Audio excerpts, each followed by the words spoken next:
महाराष्ट्र में बच्चों के अपहरण की घटनाओं में तेजी से वृद्धि हो रही है। ठाणे जिले में लगभग 30-40 बच्चे लापता हो चुके हैं और अहिलानगर में हर दिन नए मामले सामने आ रहे हैं। रिपोर्ट्स के अनुसार ज्यादातर गरीब परिवारों के बच्चे ही निशाने पर हैं, जबकि अमीर बच्चे का अपहरण नहीं हो रहा है। पुलिस सोशल मीडिया पर बच्चों के सुरक्षित मिलने का दावा कर रही है, लेकिन वास्तविक स्थिति इससे अलग दिखाई दे रही है। वही सरकार और गृह विभाग भी इस गंभीर समस्या के आंकड़े सार्वजनिक नहीं कर रहे हैं। विशेषज्ञों का कहना है कि इस संकट में अंतर्राष्ट्रीय गिरोह सक्रिय है और पुलिस को सख्त कार्रवाई करनी होगी। यह जानकारी सचिन अहिर ने साझा की है।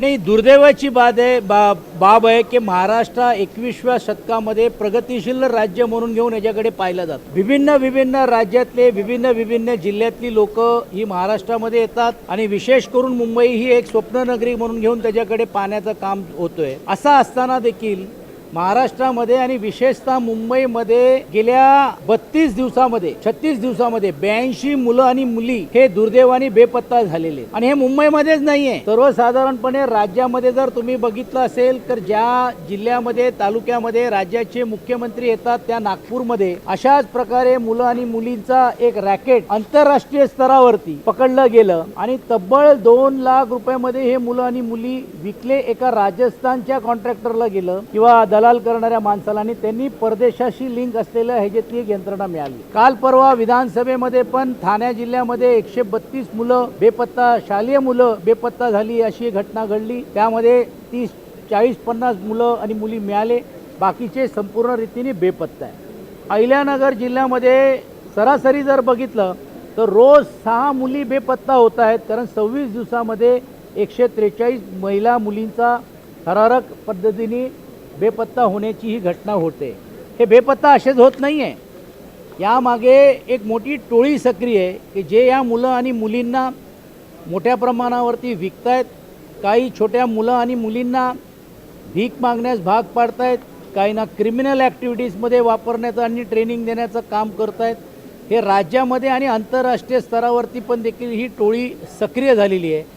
या प्रश्नावरती लक्ष वेधण्यासाठी आज स्थगन प्रस्तावाच्या माध्यमातून हा प्रश्न मी विधान परिषदमध्ये मांडलं, कारण नॅशनल क्राईम रेकॉर्ड ब्युरोच्या अंतर्गत हे आकडे आलेले आहेत। एका आकडे आम्ही दिले नाही, पण असे असंख्य आकडे आहेत की ज्याची तक्रारच होत नाही आहे। ग्रामीण भागामध्ये, दुर्गम भागामध्ये अशाही काही घटना समोर आलेल्या आहेत की ज्या मुलांना आणि मुलींना दत्तक घेण्याचं काम खोटे दस्तावेज तयार करून घेतले जातात आणि ते दत्तक न घेता त्याला मॉनिटर केलं पाहिजे, त्याला बघायला पाहिजे की ते सुखरूप आहेत की नाही, न बघता 6 महिन्यानंतर वर्षभरामध्ये असे मुलं आणि मुली देखील या टोळ्यांना विकण्याचं काम चाललेलं आहे। ह्याचा अर्थच असा आहे की या राज्यामध्ये आपले असले मुलं आणि मुली हे सुरक्षित आहेत की नाही।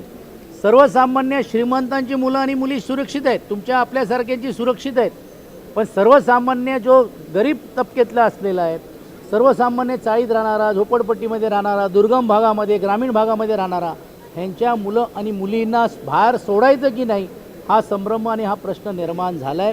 आणि म्हणून ह्याची दखल मी घेण्यास भाग पाडला आणि माननीय सभापती महोदयांनी राज्य सरकारला निर्देश दिलेले आहेत की याबद्दलची त्वरित दखल घ्यावी आणि त्याचा एक भाग म्हणून राज्य सरकारच्या वतीने आशिष शेलार यांनी हे शब्द दिले आहेत, फ्लोरावर आश्वासित केलेले आहेत की या तातडीची बैठक घेऊन संबंधित पोलीस अधिकारी किंवा डीजींबरोबर ही बैठक लावण्यात होईल। कारण एका बाजूला पोलीस याबद्दलच्या जे मोठमोठे दावे करत आहेत, विशेषतः ऑपरेशन मुस्कानच्या माध्यमातून 4 मुलं भेटली किंवा बेपत्ता मुली झाली तर त्याला सोशल मीडियामध्ये हाईप करून स्वतःची थाप थोपटण्याचं काम केलं जातो आहे। परंतु आपण निवळ NCRBचे रिपोर्ट्स बघितलेत किंवा आकडे बघितले, त्यात खूप मोठ्या प्रमाणावरती तफावत दिसते आणि म्हणून याची दखल घेण्यास आम्ही सरकारला भाग पाडला आणि त्याच्यातली एक बैठक पण लावण्याचं त्यांनी आश्वासित केलेलं आहे। पण हे जरी असेल तरी देखील या राज्यामध्ये मुलं आणि मुली ही दुर्दैवाने सुरक्षित नाही आहे, अशातला प्रश्न देखील आज आम्ही स्थगनाच्या माध्यमातून मांडण्याचं काम आम्ही केलेलं आहे। हे गेल्या 2 दिवसापासून माझा आज स्थगन प्रलंबित होता। आज सन्मान्य राज ठाकरे साहेबांनी ट्विट केल्यानंतर परत मी माननीय सभापतींनी सांगितलं की आता ह्याला राजकीय वळण दिल्यानंतरच तुम्ही आम्हाला स्थगन देणार आहात का। माननीय सभापती महोदयांनी तातडीने विशेषतः अनिल परबजी, सतेज पाटीलजींनी पाठिंबा दिल्यामुळे ते मान्य आणि मंजूर करून मला बोलण्याची संधी दिली। पण असं का होतं का हे ट्विट झाल्यानंतरच हा विषय होतोय। विधानसभेमध्ये आम्ही बटतोय, विधान परिषदमध्ये आम्ही मागणी करतो. म्हणजे याचा अर्थ असा आहे की सरकारला हे आकडे लपवायचे होते. आता राज्यमंत्र्यांना काय माहीत असेल, त्यांना एक शहराचा विभागाचे ते गृहराज्यमंत्री आहेत, ग्रामीण भागाचा काय त्यांच्याशी संबंध आहे, काय कुठची माहिती न घेता परस्पर काहीतरी आकडे सांगायचं. मग आम्ही हे जे आकडे आणि विशेषतः विधानसभेमध्ये छापून आलेले राज्य सरकारचे आकडे खोटे आहेत का? मग हे मंत्री महोदय अशी सरसकट बोलून घेऊन पळवाट काढण्याचा जर प्रयत्न होत असेल तर मला वाटते हे दुर्दैवी आहे. कारण गृह विभाग आणि विशेषतः असलेले त्याची पोलीस यंत्रणा या कामामध्ये मग्न नाही आहे. बाकीच्या सर्व इतर कामामध्ये व्यवस्थित रीतीने सर्व गोष्टी चाललेल्या आहेत. त्याची चर्चा आम्ही आता अंतिम आठवड्यामध्ये आम्ही करणार आहोत. हे विधान भवनमध्ये रेड कार्पेट बघायला मिळत आहेत. कल्याण डोंबिवलीमध्ये तुम्हाला आता गुलाबी कार्पेटसारखी परिस्थिती त्या रस्त्यावरती झालेली आहे. याचा अर्थ असा आहे की या AQIच्या अंतर्गत प्रदूषणचं स्तर किती गेलेलं आहेत.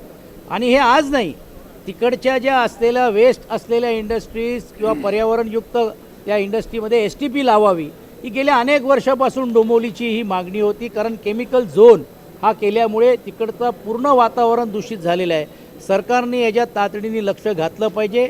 संबंधित कल्याणकर आणि डोंबिवलीकरांना त्या आरोग्यावरती पण देखील धोका निर्माण झालेला आणि ह्याची संपूर्ण जबाबदारी ही शासनावरती जाईल जर त्यांना काहीतरी आरोग्याचा धोका निर्माण झाला तर. हे আপনার হন কামত লগাওক আজই কল করক 1-800-313-1212 লো।